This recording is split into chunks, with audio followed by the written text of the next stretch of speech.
And here we are. I love that song, Peter. I do too. I love it.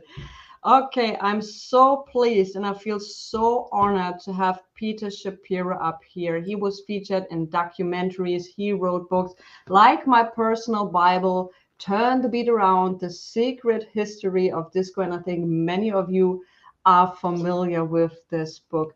Peter, may you introduce yourself? Thank you. Yeah, I'm Peter Shapiro. I wrote The Secret History of Disco. I was a music journalist for a long time. I have since sold my soul and become a lawyer. But my intro to disco, I was like, I was 9 in 1978, and my mother was a acting teacher, and her studio, the studio that she worked at, was down the street from Studio 54, and so I would accompany her sometimes, and I was just fascinated by the scene outside, and I loved the Saturday Night Fever soundtrack when I was a kid, and then ended up getting teased for it later on, but that's kind of my introduction to disco, and kind of why it's so important to me personally. But I also think it's very important for many other reasons, which we will probably get into. Awesome, awesome. Have you ever been walked by Studio 54 when you were a kid and it was in the heydays? Yeah, I walk by it all the time. With my mother going to her studio when they couldn't get a babysitter, so I would go to her acting class, and we would walk by it all the time, and it was it was as to an 8-9-year-old, it was completely out of this world, and as as berserk and fascinating as you would imagine it would be. Awesome. So, Peter, like I said in the beginning, you were featured in documentaries about disco. You wrote books about the story of disco. So, for those who are interested in this whole thing, you did so much research, and I can only recommend everybody to, if you're into the real story of disco, go and get that book. I have it now for over 15 years, I think. So, read it 2 times. Brilliant book. So, how did disco start, Peter? Excuse me. I mean, to my mind, and I think a lot of people think this is very bizarre, but to my mind, the roots are really in kind of pre-World War II Europe, and specifically with what we call the swing kids in America, and I guess in Germany the swing Jugend. I apologize for my pronunciation. Who were basically a group of kids who loved jazz music, and because jazz was Black American music, and it was pretty much exclusively on labels that were owned by Jews. The Nazis didn't take too kindly to people listening to jazz, and so what these kids would have sort of underground parties in people's basements, and and basically it was one person selecting the records and to play at this party, and these were records that were not in the pop charts or anything else, and this is kind of really the first time that a specific kind of record was chosen for a particular audience, that wasn't just what was in the hit parade or the pop charts.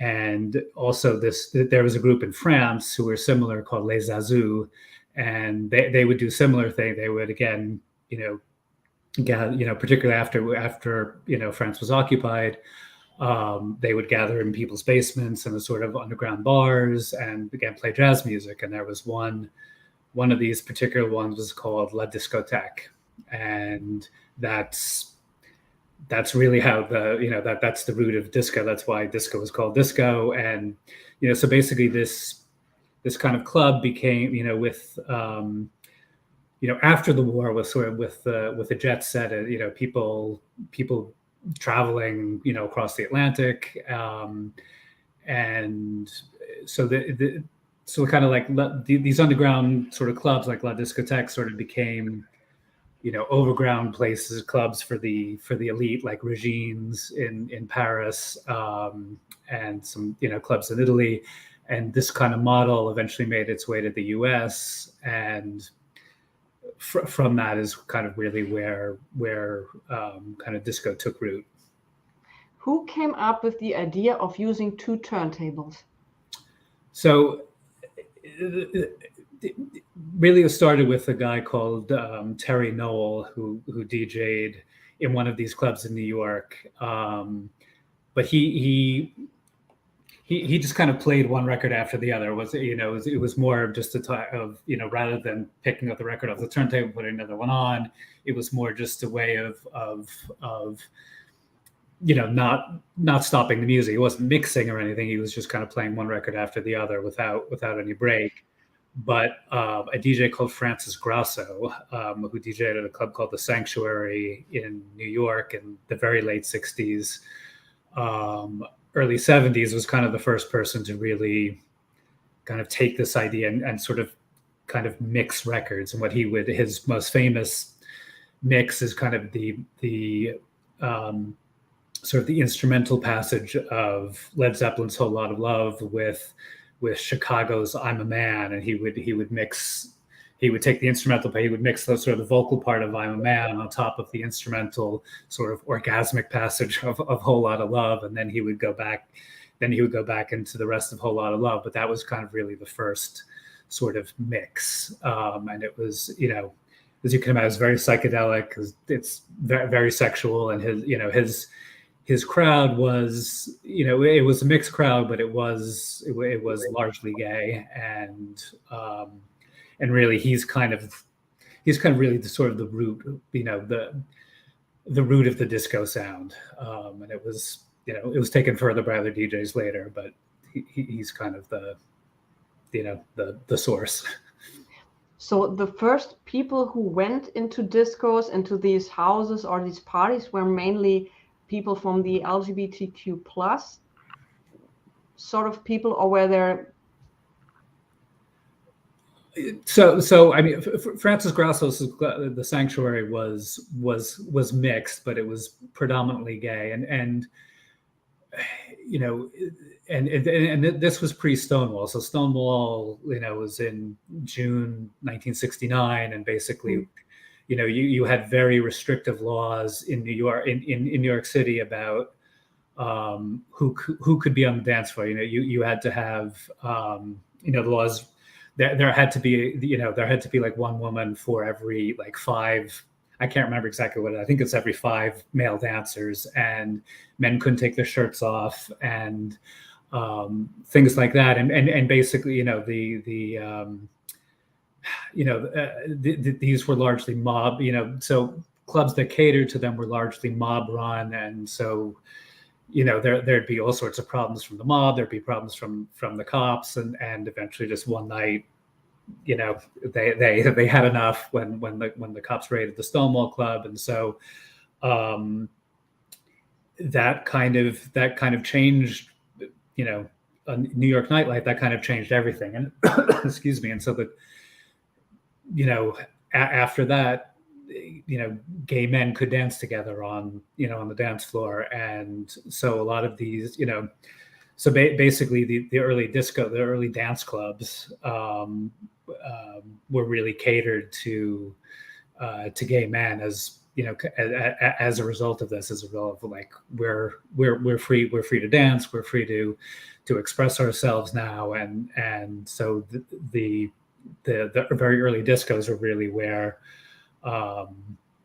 where that started, where kind of Pride, the whole Pride movement kind of started, was really in discos like the Sanctuary, like the Loft, a place called the 10th Floor. These were very early, very predominantly gay clubs.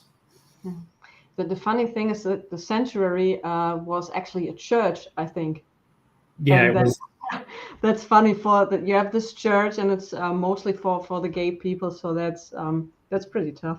Yeah, and there was also much later on. There was another, in the 90s, there was a club called the Limelight, which was famous for the club kids in New York. That was also in a in a big church, with huge stained glass windows and all that. And that, they make good clubs, the way they're spaced, and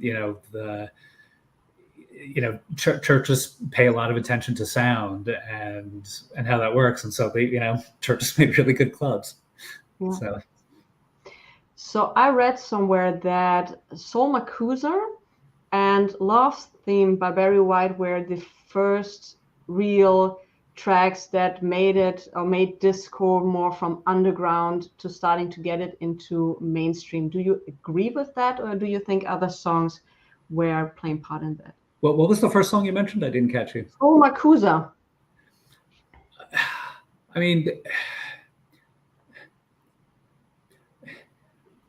so, I think Love's Theme by Barry White and Love Unlimited was very much, it kind of set the formula for disco. I think Soul Makossa is a very interesting record in the sense that it's, was made by a Cameroonian, and it was discovered by, quote unquote discover, at least for American audiences, by a DJ called David Mancuso, who ran the Loft, which is, probably one of the 2 or 3 most important discos. And it's not really a disco. It was basically in his, it was a club that he ran from his Loft apartment in Soho. And, he chose the music. He paid an incredible amount of attention to the sound, and he created this environment that was, that was unique. I mean, it wasn't really followed by any discos, but the Loft parties are still going now, and it just created this kind of community that really nowhere else, kind of, until maybe the Paradise Garage, which came out almost 10 years later than the Loft, kind of created. And it's a very special kind of place. But so he discovered it in a record store in Brooklyn, and so a lot of the early disco records are kind of, they're not quite funk, they're not quite soul. They just kind of it's more like a kind of gentle propulsion, a gentle kind of uplift. And so Soul Makossa was kind of, it was a bit more propulsive, but it wasn't funk and it wasn't rock. So it had a different kind of groove to it that appealed to his dancers, and it eventually became, like a year or so after he discovered it, became a hit, in the US. But I'd say other records like, Eddie Kendrick's Girl, You Need a Change of Mind, which came out in 1972, is very, it's very gently propulsive record. There's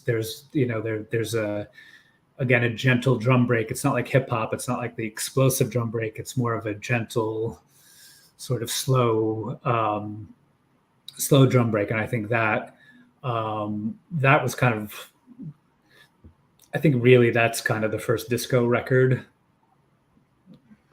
quote unquote. But all of those certainly played a part in sort of what became the formula of disco. Yeah. So there was also the time in the early 70s, usually the radio stations decided, do you have a hit or not? Because do you get airtime or not? So with disco, that changed. Now the DJs were in charge. What do I play and what will people buy next day in the record store, right? Right, exactly. It was before disco became disco, the DJs would go and choose choose records that they thought would appeal to their dancers, or that that they thought made a good mix, and again, that's why I got, I connect it back to, to the Swing Kids and Les Azous, and the fact, that this is, these are people playing records that are not in the charts, and, they're really chosen for a specific audience in mind and specific dancers. And that's really kind of what disco was in the early days, before it became, a formula. It was really whatever would move the crowd at your particular club, and so every DJ had their own sort of signature record or records, and they had their own following. people who danced at the Loft didn't necessarily dance at the 10th floor, or didn't necessarily go to the Continental Baths. It was different. There were different crowds. So to speak of clubs, do you think that there are some clubs who helped to shape disco? Are there some main clubs? Okay, we all know about the studio. Many of know Paradise Garage, where Larry Levan made had a great impact. We had the Loft. Do you have some other clubs where you would say, oh, these really helped to shape the sound? Yeah, I mean, aside from the ones you mentioned, I would say, the 10th floor was very important in the early days. And that the 10th floor's crowd was a little bit whiter than the Loft or like the Paradise Garage later. And sort of the 10th floor, people there eventually went to a club called the Flamingo, which was a hugely important, and again, that was a whiter club, and that had a very eventually kind of hard driving, kind of much more sexual sound than say like the Loft or Paradise Garage. Not that they weren't sexual, but more sort of overtly, obviously. And then there's another club called the Gallery, which DJ called Nicky Siano. It was his club, and that was, again, originally it was like, it was in an apartment, and that grew into something else. And he's another very important early DJ, and eventually he DJ'd at Studio 54 for a while, and he was very important in creating creating a lot of the sound, and like excuse me, like the Gloria Scott record you mentioned to me earlier, that was like a Nicky Siano favorite. And so he had a lot to do with the disco sound, and what eventually became what we now know as disco. In the 70s, and I do have a few, but I have some 12-inch singles became the thing. You only had these small 45s where you could listen to, and then the 12-inch singles came up. Could you explain why they came up and what an impact they had? So the 12-inch single was an enormous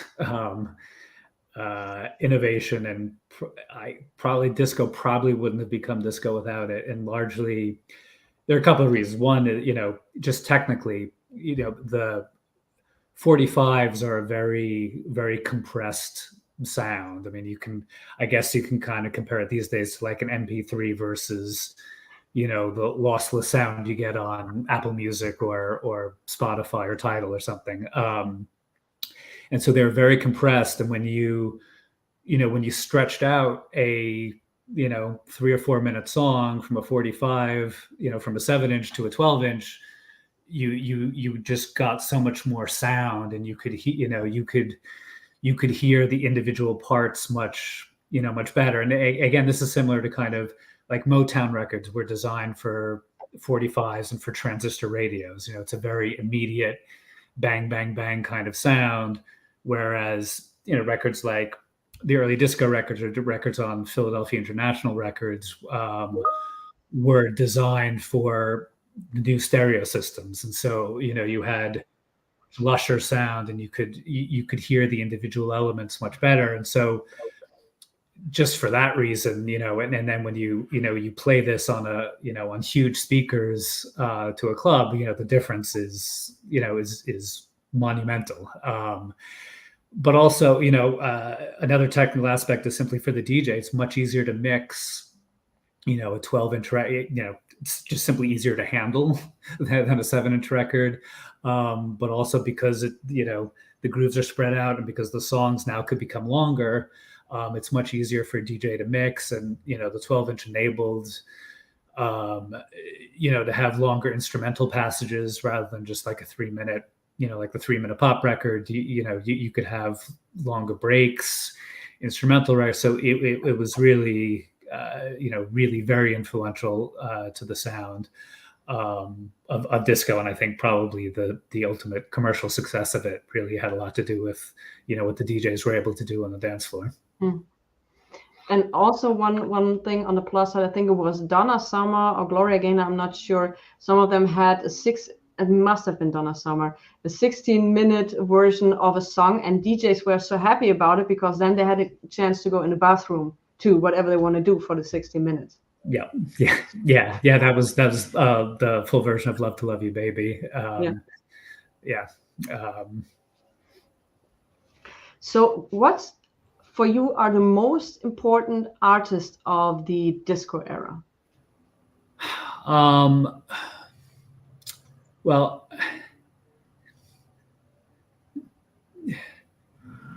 Donna Summer is certainly one, and I think the records she made with Giorgio Moroder are,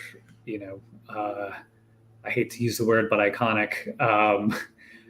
I Feel Love, I think, is just remarkable, a remarkable production, and it's just this cathedral of synth sounds, and that they did it without a sequencer is just mind-blowing, I think, to anybody who knows anything about kind of electronic music production, is that the way that they managed to sync everything up is incredible. I am a huge fan of Chic. I think Chic is I think they were really important because they were disco, but also not disco. And so I think that their sound is pretty unique. I mean, nobody on guitar sounds like Nile Rodgers. I mean, you can recognize him instantly. And same with Bernard Edwards on bass. I mean, you know who it is immediately. And so just sonically they were amazing, but also what they sung about. We all know the story about Le Freak, which came about because they were denied denied entrance to Studio 54, and so they went back to Niall's apartment and just got their frustrations out with music, and they came up with a really biting riff, and they just started saying "fuck off," and they realized, like, well, we can't do that, so let's do this. And there's a dance called the Freak, which is basically like the bump, essentially, and so they initially called it that. And so, they were of disco, but not of disco. And so that I think they recognized, that kind of disco was kind of a trap, and the lifestyle is a trap. And so they sang about that. And I think they were great. And sort of, kind of later on, I think the very tail end of disco, Kid Creole, I absolutely adore Kid Creole. And his first band was actually his brother's band called Dr. Buzzard's Original Savannah Band. Their album from 1976, I think, is just amazing, the way it blended sort of, kind of like 1940s, 1930s glamour with disco, and sort of made,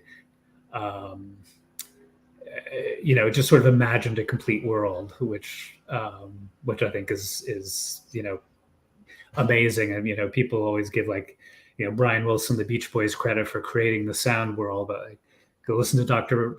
Buzzard's Original Savannah Band, and that is a completely unique sound world, and is quite a magical record, I think. No love for Sylvester?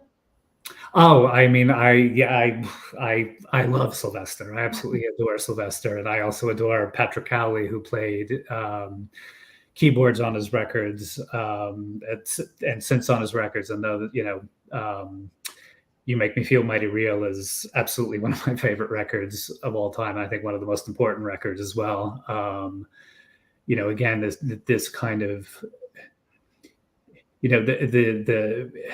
the creation of this kind of unreal, quote unquote unreal world with synthesizers, for a gay Black man, I think, and it's sort of just creating this, quote unquote unnatural world for this. It's kind of an amazing political statement, I think, and I absolutely adore that record. Yes. When was the moment when disco got from underground apartments, lofts, to becoming mainstream? When was that moment? I mean, it really started with. I mean, there were a couple of hit singles before, but I really think Van McCoy's "The Hustle" was kind of the record that kind of made it disco really mainstream and kind of inescapable. The hustle was a dance, and interestingly, the hustle was a partner dance, and that kind of hadn't happened since since kind of the late 50s. That it was really solo dances, and the hustle was a partner dance, and that that I think also it brought a lot of straight people to the disco dance floor, because you could now partner dance rather than just sort of twisting. And but it has a beat, but it's also like elevator music, and it just drills into your skull. Like you hear it once and you can never forget it. It's just one of those records. And then I think like the first sort of Bee Gees records, with before Saturday Night Fever, but with they recorded in Miami, like You Should Be Dancing. Those that really helped to bring disco into the mainstream as well. What about Rock Your Boat and Rock Your Baby?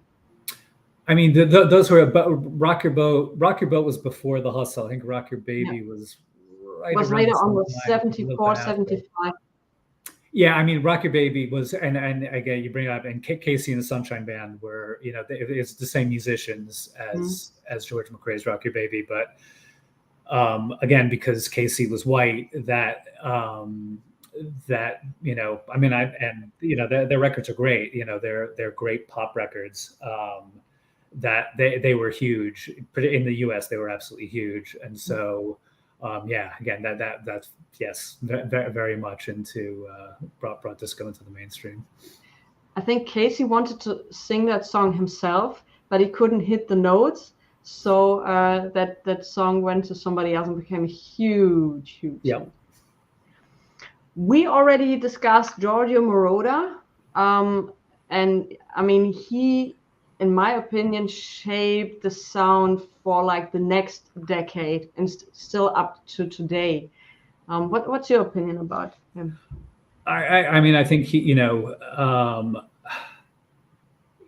him along with like Kraftwerk, obviously, I mean, we basically live in their world now. And his, as I said, I think I Feel Love is an absolutely epical, monumental record. But his own solo record, the From Here to Eternity is is just amazing. Like the first side of that, this is just like this collage of just remarkable synthesizer environments that he created. But he like, probably more obviously than Kraftwerk. I mean, Kraftwerk has a huge sense of humor. Giorgio Moroder very obviously had a sense of humor, was very tongue-in-cheek about a lot of his stuff, and I think that kind of made like the synthesizer music palatable to at least to America, which is very much invested in authenticity, and guitars are authentic, and synthesizers are not, and that kind of I think is kind of humor and sort of the over the top sexuality of some of Donna Summer records kind of made it made it sellable to American audiences. But yeah, I think he's a genius. So yeah, absolutely. Let's talk one about my favorite labels of all time. I grew up with their music, and it's the Philadelphia International label. For me, the Philadelphia International label was in the 70s what Motown was in the 60s. I love they have like you said it, they and that's got in my mind, and I never thought about this, is that they created the records now for better stereo systems, so it's a very polished sound and with all the strings and all of this. And if we think back of Harold Melvin and the Blue Notes, Teddy Pendergrass, who is been sampled like forever, and they created some great records. How do you think was that influence on the disco and music scene in the 70s? Yeah, I mean, as I said before, their sound was pretty unique, and it was crafted to the new stereo systems. But another record I should have mentioned before about early disco records. So the house band at Philadelphia International was called MFSB, or Mothers, Fathers, Sisters, Brothers, and their Love Message, a lot of yes, message. thank you. I totally blanked on it. That came out in 1973, and it's a long, right? It's like a 11 minute record, but they're like, particularly the fast passages of that record are like that really created the disco sound. And it will still pack any dance floor today. That it's just, again, it's sort of the gentle propulsion, but they have a huge bass sound, and their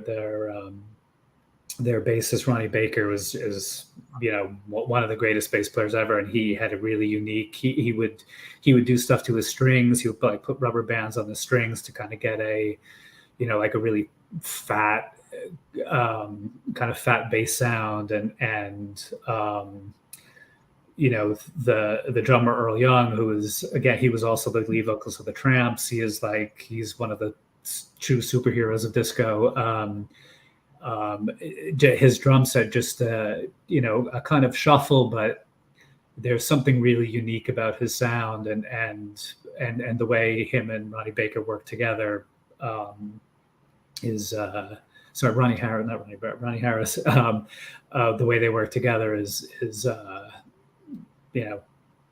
remarkable. I think Earl Young had a trick. He put his purse somewhere on the drum to have this unique sound, and he was the first one to do that. An absolute legend. What I think is very interesting, that most of the musicians from the 1975, 1976 went to Salsoul. Do you have any information about that? Yeah, so I mean, Salsoul was probably the most important disco, pure disco label, and they basically, so all the musicians at the house band of Philadelphia International for from the very early 70s till about 1977 was MFSB, and they weren't paid great, and so they started taking side gigs, and eventually I think they just kind of moved wholesale to Salsoul, and Salsoul mixed their records a little bit hotter than Philadelphia International. Philadelphia International, again, was aimed at stereo systems. Salsoul aimed their records on the dance floor, and so the mix was a little bit hotter. They were maybe a little bit faster, and so they just exploded on the dance floor. And Salsoul's internet is interesting, as it was initially kind of a salsa label that eventually turned into a disco label, and largely that was on the back of Joe Batan's version of Gil Scott-Heron's The Bottle, called La Botella, which was a huge disco hit. And sort of Salsoul eventually just went entirely disco, and produced some fantastic records. Absolutely. And let's not forget about the great Salsoul Orchestra. The Salsoul Orchestra is basically MFSB. And yeah, and they produced again. Also, another Philadelphia band that moved to New York was First Choice, whose "Let No Man Put Us Under" on South Soul was, is not only a disco classic but also Frankie Knuckles mixed it in as kind of one of the sort of building blocks of house, because it's a very kind of synth heavy remix, and Ripple, The Beat Goes On, another fantastic record, and then they South Soul, Lolita Holloway, who sang on a lot of the South Soul orchestra records, she became sort of a very, probably the preeminent sort of late period disco diva. So yeah, they were an incredible label. Mm-hmm. Did you know that the songwriter of Let No Man Put Us Under wrote a song, and they recorded it in the studio, and he had a car accident and died. He never had the opportunity to see how that song is still being played in clubs. If you go into Ibiza today, they still play that song, and so that was kind of interesting. On Lolita Holloway, she died, I think, very bitter, because she has been sampled numbers of times, bootlegs, and also Larry Levan, when she was appearing in Paradise Garage, recorded her appearances, mixed it, and released it. And she was very bitter when she died about everything, because she said, and I do understand that they sample, they earn the money with my voice, but I'm getting nothing. Yeah, I mean, and she sampled on a lot of like the Italian house records, like Right on Time, and yeah, I mean, sadly, the disco industry was not very different than the music industry at large, and there were a lot of people who were not paid properly and got ripped off, and yeah, it's the sad story. I didn't know that about the Let No Man Put Us Under. That was Rochelle Fleming once said it, that was strange to her that happened with the songwriter. Yeah. So when do you think was the climax of disco? Was it with the release of I Will Survive, or when do you think was? Yeah, I mean, I think it's probably Saturday Night Fever, Saturday Night Fever soundtrack, and the release of the movie, and yeah, and I think I Will Survive.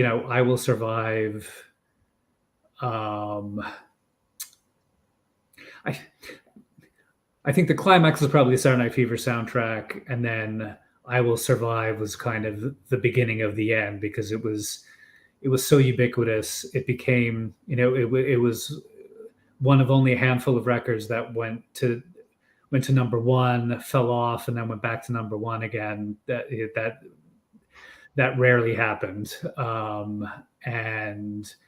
I think it was just the kind, you couldn't escape it, and I think I think people eventually really hated it, and I think that fed into the whole death of disco. But yeah, I think those were certainly, I think that those were the the apexes of disco. Yeah. Okay, so I Will Survive was released in October 1978. Then Donna Summer later on had some hits. So when do you think was because you have to imagine, for those who was watching and not so into it, that back in those days you had disco duck, you had records where you only needed to write the word disco on it, and it would sell 50% more than, and it could have been a classical record. So disco was actually everywhere. Was that 78, 79, or 79 or later on the moment when it changed? So, and what happened? What led to that night, to the disco demolition night? I mean, I think it was, as you said, everything became disco, and sort of when Kiss released a disco record, I think that the biggest success. It's the biggest selling single. I want to point that out. Yep, but I think that really struck at the particularly in America, like, you know, that struck at the heart of um, of kind of everything that was going on. So, you know, nobody but white boys, I mean, really, and sort of, I guess, um, listen to Kiss, and I think them, you know, and you know, even though they were all theatrical and certainly not camp, but you know, glitzy and all this, that because they were guitar music and because it was only men listened to, really boys, but only men listened to Kiss, that they would do a disco record, I think really struck at the heart of America. And I think what you know, America in the 70s was in a, you know, a real crisis of identity. And you know, rock music was basically the music of certainly the Midwest, of you know, of what we would call flyover country, which is, you know, there's New York and LA and everything else in between kind of doesn't matter. um, and that was, rock music was that, and the Midwest was what's called the Rust Belt. That was like a, you know, declining industry. Car manufacturing was leaving, was going to, you know, we had all the Japanese imports, and then they were, you know, that kind of destroyed didn't destroy it, really hurt, you know, the car industry, and all, you know, coal was going out of fashion. And so, you know, and these are industries concentrated in the Midwest. And you know, you had the gas prices, you know, where OPEC raised, you know, the price of oil went through the roof. And so you know, the American dream based on easy manufacturing jobs and cheap gasoline where you could just drive wherever you wanted was dying. And this kind of, you know, hit at the, I think, the psyche of American men. And you know, so disco, you know, feminized, you know, lots of female singers, you know, it was black music, it was, you know, synthesizers, not guitars, you know. And so I think that that all contributed to this really animosity toward disco, which really culminated, as you said, on what Disco Demolition Night, which was a promotion for to kind of drum up bigger crowds at the Chicago White Sox baseball team, which was a struggling team. And this was in July 1979. And so what they did was, anybody who brought in a disco record, it would be blown up in between two games of a doubleheader. A doubleheader is what they play. You know, they play one game and then they take like an hour or two break and then they play another game. And so in between these two games, a Chicago DJ was going to bring the crate of disc and just blow it up. And so that's what he did. They were, you know, it was a sellout, and he exploded this crate of disco records. He kind of destroyed part of the outfield, part of the grass in the outfield. People went berserk. They invaded the field, and it just became this huge moment. It was reported on the news everywhere for like a week. You know, you couldn't escape it. And really, you know, that was, I'm trying I think Chic's Good Times was number one at the time. And after that, I think there's the Barbra Streisand Donna Summer record. Was it No More Tears? Is that what it's called? That was like the last disco number one, right? And it just kind of died. So I read somewhere, and I don't know if that's true, the radio person who kind of commented the Demolition Night and who was up front, he wore this helmet, and I read that he was fired from a radio station which was originally a rock station, and he was fired because they switched to disco, and that's why he hated that. So we have some questions. The Vinyl Dreamscape asks, don't you think part of it was the conservative, I will spell that correct, backlash in 1980? Yeah, I mean, I think I think this led up to the election of Reagan, and you know, what I was talking about the the damage to the American male psyche. I think very much, the president at the time was Jimmy Carter, who, people thought, was kind of effete, and while he was a bit of a country bumpkin, at the same time he surrounded himself with really, non politicians. He surrounded himself with academics, and his handling of the Iran hostage crisis, I think, it just led a lot of people to, I think all of this combined to elect Reagan and the conservative backlash. And I think, we're seeing similar things now, with what's going on with Trump, and certainly what's going on in the UK. I apologize for being less familiar with politics in continental Europe, but let's don't start even with Germany. That's but yeah, I think we're seeing that now, and I think that's definitely that definitely played a part in what was going on back then. So, and also Frank says that ironically, house music was ground zero for Chicago. Wasn't that Frankie Knuckles who was in Chicago, who started that with garage? And yeah. So yeah, excuse me. So Frankie Knuckles was originally from New York, and him and Larry Levan were like best buddies, and DJ'd together and went to parties together, and Frankie Knuckles was invited to go to Chicago, I think 77, 78, and he went to a club called the Warehouse, and he was playing disco records, but eventually he started to,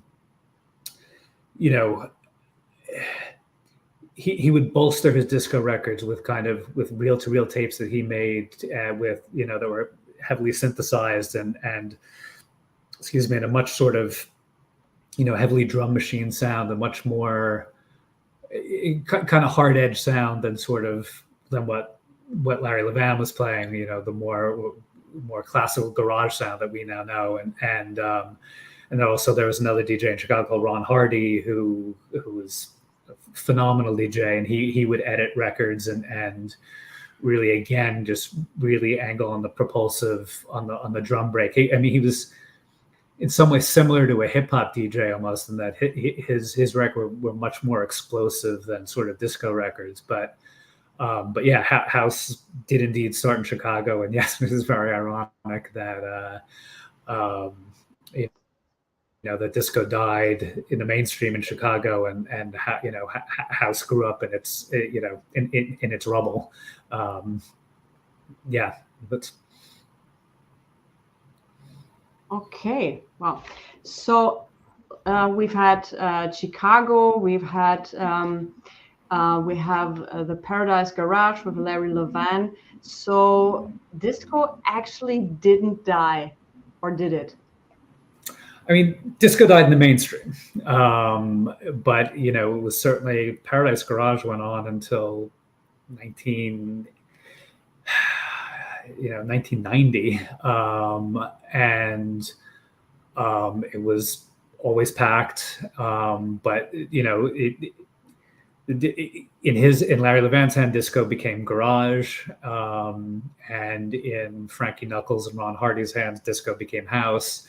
And you also had sort of the transitional sound, which was, I think it's mostly called boogie in Europe, and it was a more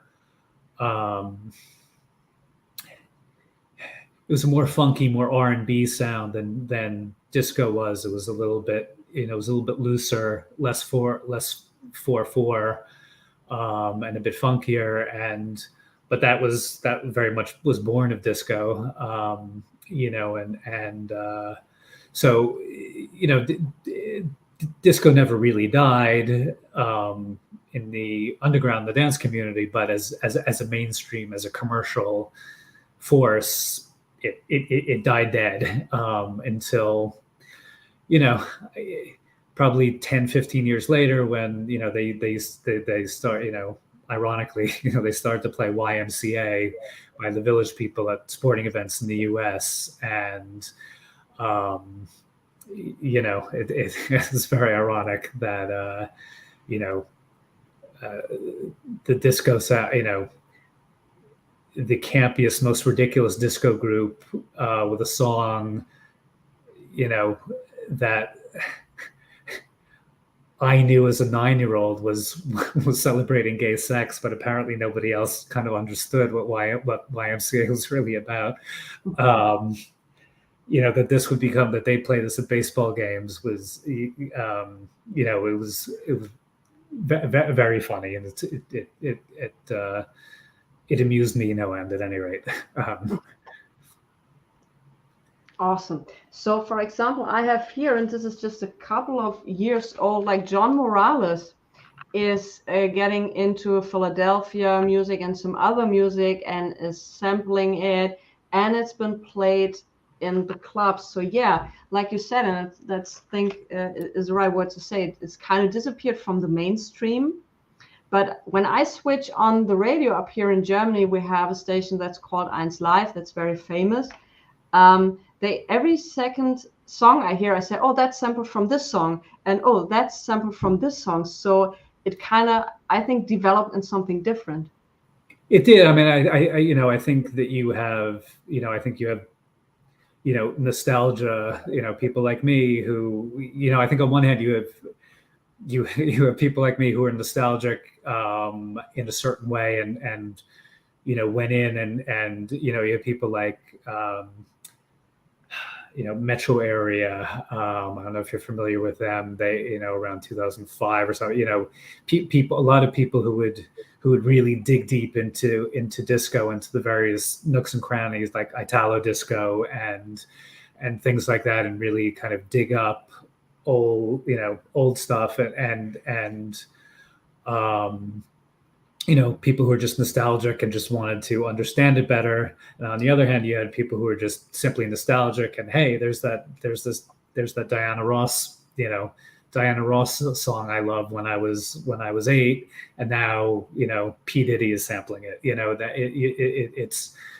I think that was at work, for kind of reviving the sound, and why it's sampled. And also, they're like hip hop records. They're kind of made to be they're made to be sampled. You have instrumental breaks, you have really obvious hooks, and they're records that were just made to be sampled. And so I think all these reasons, I think that's why it's kind of still around, and why you still hear it all over the place. Well, wow, Peter, I'm sorry. It's absolutely fascinating. So, and people who are watching who are now have some questions for Peter, please go ahead. In the meantime, Peter, what's your favorite disco record? My favorite disco record? Yeah, song or album?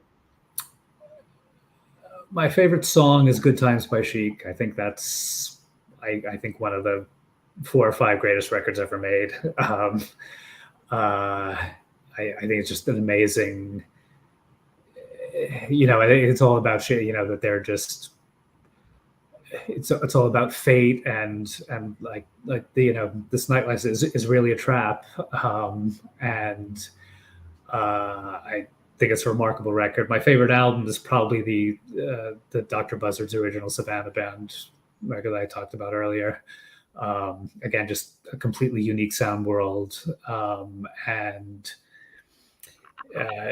there's one line in it about getting an equivalency diploma, which in the US is like, if you didn't graduate high school, you could get you would take night classes and get a diploma, and it was something that, it was kind of typical for, poor and working class kids to do, but they kind of elevate, they surround it with this really 40s glitz and glamour and sort of elevate it to, to something to aspire to. And it's really kind of beautiful. I think it's just a beautiful, magical record. How do you want to be disco remembered? I mean, it's, I guess particularly what's going on today, it would be, in the way, the LGBTQ community is being treated. I, would love it as like, this is fantastic dance music. This is universal pop music. It came from this culture, and it's something to, to celebrate. I think that's. Yeah. All right, Peter, thank you so much for taking your time. And I can only recommend, I get 3 of these records. If people are interested in a very deep dive into all of this, Peter, I think, first published this book in 2005, and it got a reissue in 2009. So, and it's still available, and you get really an in-deep look in the clubs, in the songs, and all of it. And for me, like I said, it's a tiny little disco Bible, my go-to book. So I can only recommend that you get that. So Peter, thank you so much. And yeah, maybe there will be a part 2 if you have some questions up there from people who are watching this later on. Let me know. So thank you very much, Peter. Thank you. So everybody, have a nice evening.